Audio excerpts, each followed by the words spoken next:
Hey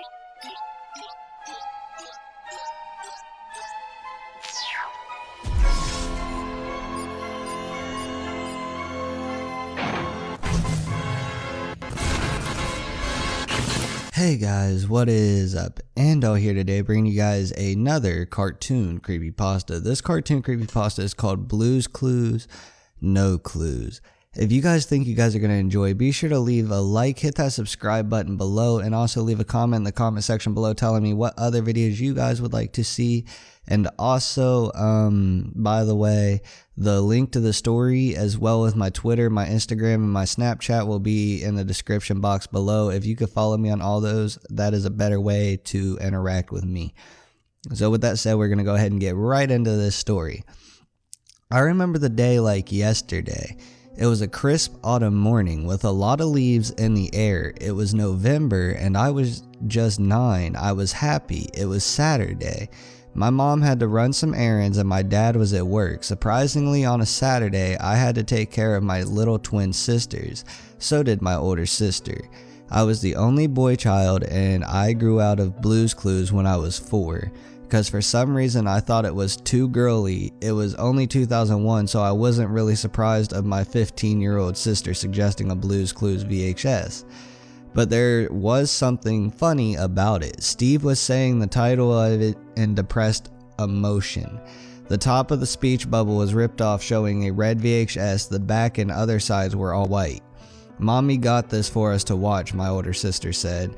"Are you sure about this, Julie?" I said. "Don't worry, I got all of our backs if there is something wrong, Johnny," my older sister Julie replied.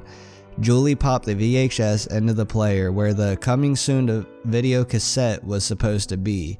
It was just a timer for when the feature presentation was coming on. It kept shooting the static most of the time. Instead of the Paramount feature presentation that I expected, like on all of the Rugrats VHS tapes, instead it was just the 1995 Paramount Mountain. Sitting there motionless, Julia and I talked with each other, thinking that the VHS was just special.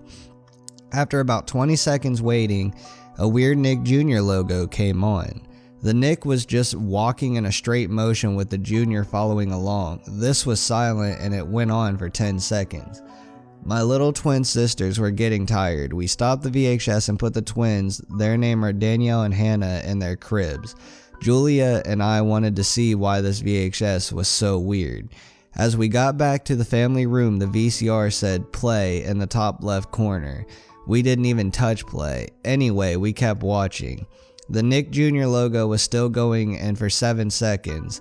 Then that face that the Nick was on Nick Jr. faded on the screen after the Nick Jr. logo faded to black. He was a little different. His eyes were very dark crimson and his white pupils were light lavender. He had a frown. After 5 seconds of silence, he finally said slowly, hi, there, Suddenly, face wailed with pure static noise distorting his sobbing. "Why, Steve, need blues next, Nick Jr." I was confused. I told Julia to eject the tape. She went to the VCR pressing the stop eject button repeatedly. She gave up and said, "It's no use." I told her to keep watching, so we watched it together. The Blue's Clues intro started, but instead of the joyful guitar music, it was depressing piano music. Steve said, "Hi, play with me," in a voice that sounded nothing like Steve. A shock of static jolted across the screen. Blue was in cheesy CGI instead of paper animation. And when the Blue's Clues house door opened, we see a man that looks nothing like Steve. He looked like Tom Hanks. He was wearing the same clothes as Steve.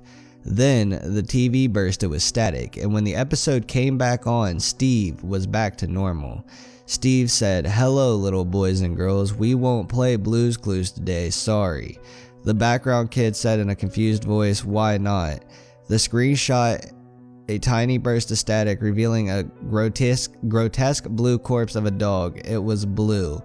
Blue was on her back, belly all torn, with her intestines tied all around her. Blue's eyes were popped out of her sockets, revealing yellow CGI eyes. I almost threw up, but I held in my puke. Julia was not even sickened by this. That's because she has a thick stomach. It cut back to Steve. Steve was smiling very big at a rate where CGI wasn't that realistic with effects in 2001. The kids in the background were crying. This crying was getting louder until Steve said, "You kids will learn about death." The TV turned to static for a boring 2 minutes. Julia and I talked about if this was actually made by Paramount. Julia called 911 and she told the line was cut. We had to watch the whole thing then. After the static ended, Steve said that he would be playing a special game. The background kids cheered. He went to side table drawers. Side table said, "Blues Clues, I'm so X." A loud gunshot rang. The screen changed to black and Steve laughed in a soft voice. After the screen faded back, we see Mr. Salt with red bloody eyes and Mrs. Pepper with white eyes and sharp teeth, too realistic. It feels like you can't touch them. Steve asked if they want any juice. The couple said sure thing. Static once again shot across the screen. I could make out 666 in static. Julia asked if I saw 666. Obviously I said yes. So we snuggled up with each other waiting for the worst to come. The episode came back on with Steve saying, "Here you go, 2 servings of yummy juice." Mr. Salt and Miss Pepper were in cheesy CGI this time. They drank Steve's juice and liked it. "Yummy, what's in this?" Mr. Salt asked. "Cyanide and poison, of course," Steve replied. "What?" Mr. Pepper screeched. Suddenly the two were coughing up salt and pepper out of their bottles instantly instead of blood. Julia and I watched in horror as the 2 alive inanimate objects suffered to meet their fate. Steve was satisfied of his accomplishment. He kept going. Shovel and Pale were in the backyard and they looked sad, and all they were doing were staring at a live action clock that resembled tickety-tock. Shovel said in a 5-year-old boy's voice, "Poor tickety-tock." Pale said in a 5-year-old girl's voice, "I miss Periwinkle." Periwinkle, he was on the show for only 1 year back then. Steve came and said in an old man's voice, "And you're next." "No," the Shovel and Pale said. Steve closed his eyes for 3 seconds and opened them, revealing bloodshot eyes. Shovel and Pale screamed and ran away from Steve. Steve sang "Ring Around the Rosie" in a creepy little girl's voice. He found Pale and grabbed her by the handle. Pale was blood-curdling screaming as blood shot all over the place. Shovel started crying to his sister's death and sprinted away. Shovel started running to the front yard where he found Mailbox. Shovel told Mailbox to run, but Mailbox said he couldn't. He was stuck to the ground. The voice of Mailbox sounded like Steve for some weird reason. Shovel whispered to himself, "I'm coming with you, Pale." Steve came and said, "Hello, little yellow Shovel. Wanna play?" Shovel answered, "Okay." Steve shoved Shovel into Mailbox's mouth with Mailbox's mouth closed around Shovel's neck. Then Steve was holding Mailbox's mouth closed. When the 2 died, Steve sprinted in the house with static jolting around again for 1 minute. After the static was all gone, we saw Steve and Slippery Soap. Slippery was blindfolded.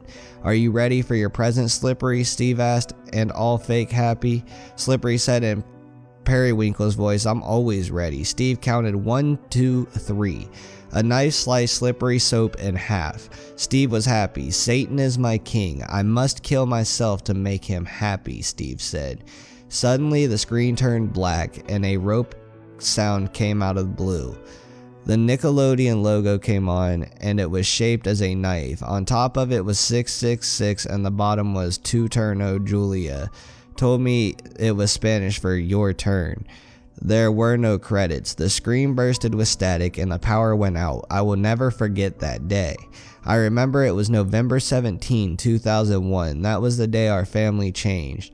I got paranoia and had to see a therapist. Nobody except my family believes what I saw.